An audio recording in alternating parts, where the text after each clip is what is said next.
Samajwadi party के महाराष्ट्र अध्यक्ष विधायक अबू आजमी जी हमारे साथ हैं। आजमी जी, तेलंगाना सरकार ने एक बड़ा फैसला लिया है जिसका विरोध भी शुरू हो गया है। रमज़ान के मौके पर दफ्तरों से 1 घंटे पहले छुट्टी दी जाएगी। हिंदू पक्ष भाजपा कह रहा है कि नवरात्र पे तो ऐसा नहीं होता, ये तो पक्षपात है। इस पर क्या कहेंगे? तो दे देना, नवरात्र पे भी दे दें। अगर अभी तक गलती कर रहे थे तो दे दें, हमें कोई एतराज़ नहीं है। आधे दिन छुट्टी दे दें। और मैं कहूँगा आदरणीय देवेंद्र फडणवीस साहब से हाथ जोड़ कर कहूँगा, भाई अभी असेंबली का सेशन शुरू होने वाला है और हमारा रमज़ान भी 3 तारीख से शुरू होने वाला है। रमज़ान में ना तो हम पानी पी सकते हैं, ना तो कुछ खा सकते हैं, और हमें भाषण भी करना पड़ेगा, गला भी सूख जाएगा। तो थोड़ी सी हम पे भी आप कृपा करके ना असेंबली जल्दी बंद करिएगा। लेकिन क्या कहेंगे, उसी दफ्तर में एक दूसरे धर्म का भी व्यक्ति काम करेगा और उसको उसके त्यौहार पर छुट्टी नहीं मिल रही है जल्दी और दूसरे व्यक्ति को मिल रही है, तो नहीं लगता आपको आपसी द्वेष भी बढ़ सकता है? तो सरकार को ओवरऑल फैसला लेना चाहिए। नहीं, सरकार ओवरऑल फैसला देती है, ऐसा कुछ नहीं है। मुसलमानों के साथ कोई भी इस तरह का रियायत कोई नहीं करता है।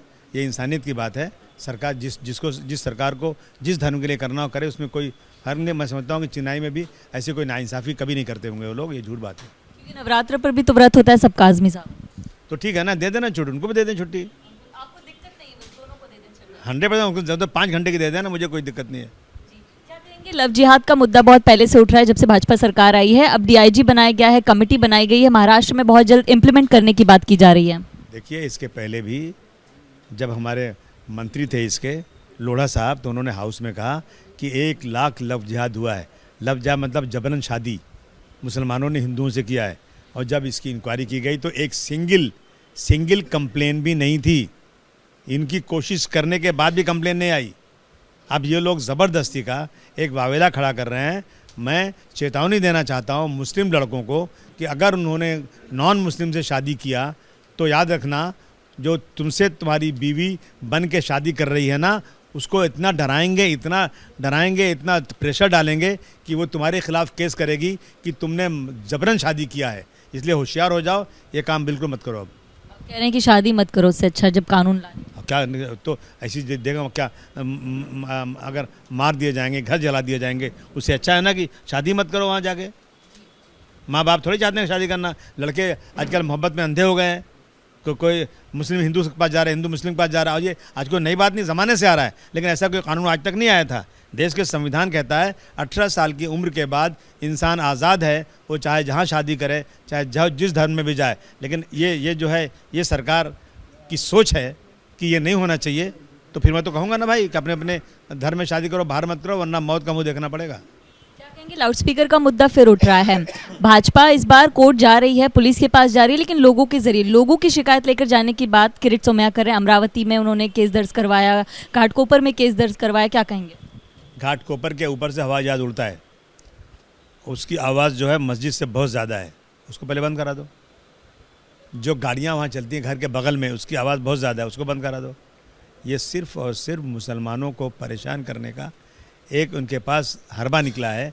रात को रोज़ सोचते हैं कि सुबह कौन सी चीज़ ऐसी की जाए जो मुसलमानों के ख़िलाफ़ हो, और कुछ नहीं है ये। वो कह रहे हैं लोगों की शिकायत है मस्जिद में 1 लाउडस्पीकर नहीं, एक मस्जिद में 6 लाउडस्पीकर हैं। नहीं, देखिए ऐसा है, जिस मस्जिद में 6 लाउड स्पीकर हैं, जहाँ ज़्यादा आवाज़ आती है, रियल में अगर वहाँ के लोगों को तकलीफ़ होती है तो मैं मस्जिद के ट्रस्टी से कहूँगा, आप खुद वहाँ से मस्जिद का वो जो है 6 लाउड स्पीकर निकाल दीजिए और इतना लाउड स्पीकर रखिए जिससे आवाज़ लोगों तक पहुँच जाए। ये तो हम खुद ही कहते हैं। आजमी साहब, एक सवाल मेरा इस्तिमा को लेकर भी है। नीतीश राणे ने भी बैन की मांग की थी। आपने भी कहा कि इस्तिमा में अच्छी बातें सिखाई जाती हैं, लेकिन उनका कहना है कि इतनी अच्छी बातें सिखाई जाती है तो सड़क पर आकर मारपीट क्यों करते हैं?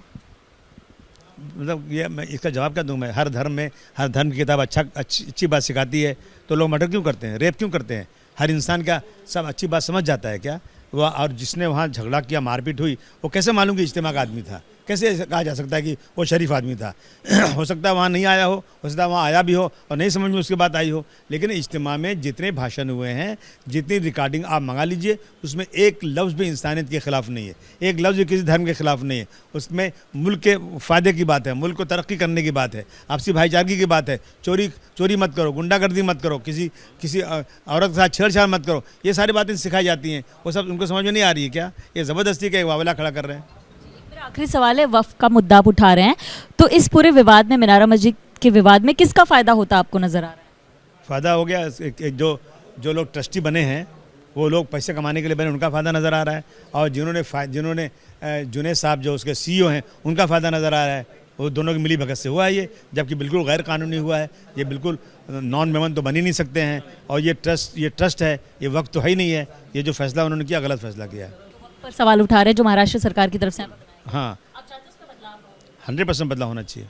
किस तरह की कार्रवाई आपकी पार्टी करेगी? आपके वर्कर ले जाने की बात आप कह रहे हैं मीनारा बस। अगर ये ज़बरदस्ती वो लोग आएंगे, जो सात बनाए गए ट्रस्टी ज़बरदस्ती आएंगे, तो हम भी इसको रोकेंगे जाके वहाँ पर।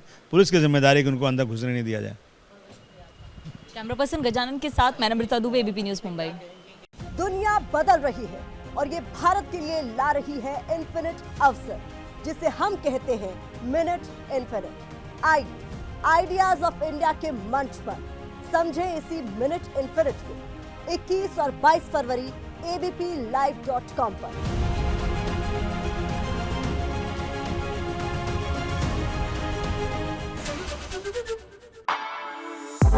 For exclusive and insightful videos, subscribe to our new channel ABP Live Premium.